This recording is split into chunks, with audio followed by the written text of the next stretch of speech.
Hello and welcome to my new video.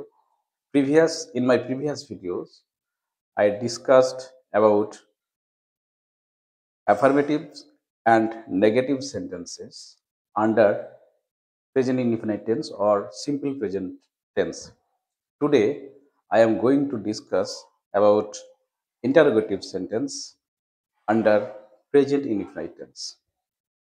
তো grammar সেকশনের নতুন ভিডিওতে আপনাদের সবাইকে স্বাগত জানাই।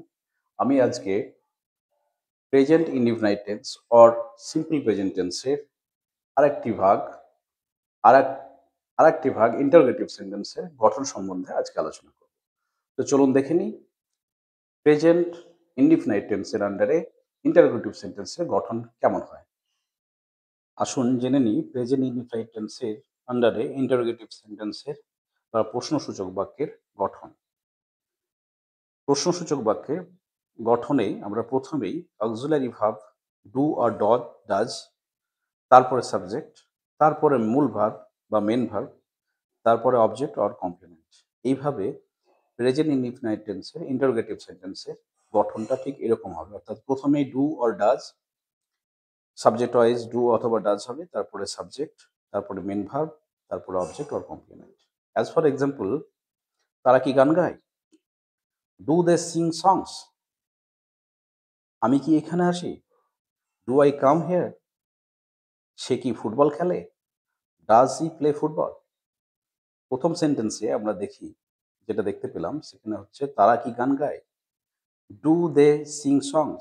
এখানে প্রথমে ডু, এখানে সাবজেক্ট হচ্ছে দে, ডু এর পরে অক্সিলারি ভার্বের পরে দে বসলো, তারপরে দে সাবজেক্ট, তারপরে মূল ভার্ব সিং, তারপরে সংস, অবজেক্ট। নেক্সট সেন্টেন্সে আমি কি এখানে আসি? Do I come here? এখানে গঠনটা প্রায় একই রকম। প্রথমে অক্সিলারি ভার্ব, তারপরে সাবজেক্ট আই, তারপরে কাম মূল ভার্ব বা মেন ভার্ব, তারপরে থার্ড সেন্টেন্সে আমরা দেখব সে কি ফুটবল খেলে? এখানে ডাজ হি প্লে ফুটবল?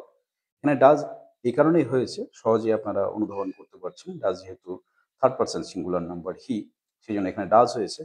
কিন্তু যেখানে মূল ভার্ব প্লে, এখানে কিন্তু এস যোগ হয়নি, কারণ এখানে প্রথমে অক্সিলারি ভার্বের সঙ্গে ইয়েস যোগ হয়েছে। সেই কারণে মূল ভার্বের সঙ্গে এখানে কোনো এস বা ইয়েস যোগ হবে না।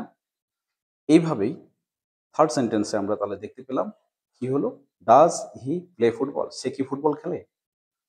তাহলে তিনটে যে সেন্টেন্স আমরা আজকে দেখতে পেলাম সেখানে প্রেজেন্ট ইনডিফিনাইট টেন্সের ইন্টারোগেটিভ সেন্টেন্সের গঠন কিভাবে হয় তার একটা প্রাথমিক আলোচনা এখানে করা হলো।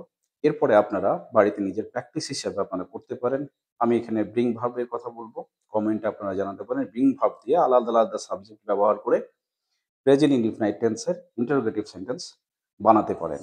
শুধু ব্রিং ভার্ব না, আহ, আপনাদের পছন্দের যে কোনো ভার্ব নিয়ে আপনারা এটা বানাতে পারেন এবং কমেন্ট সেকশনে এটা জানাতে ভুলবেন না।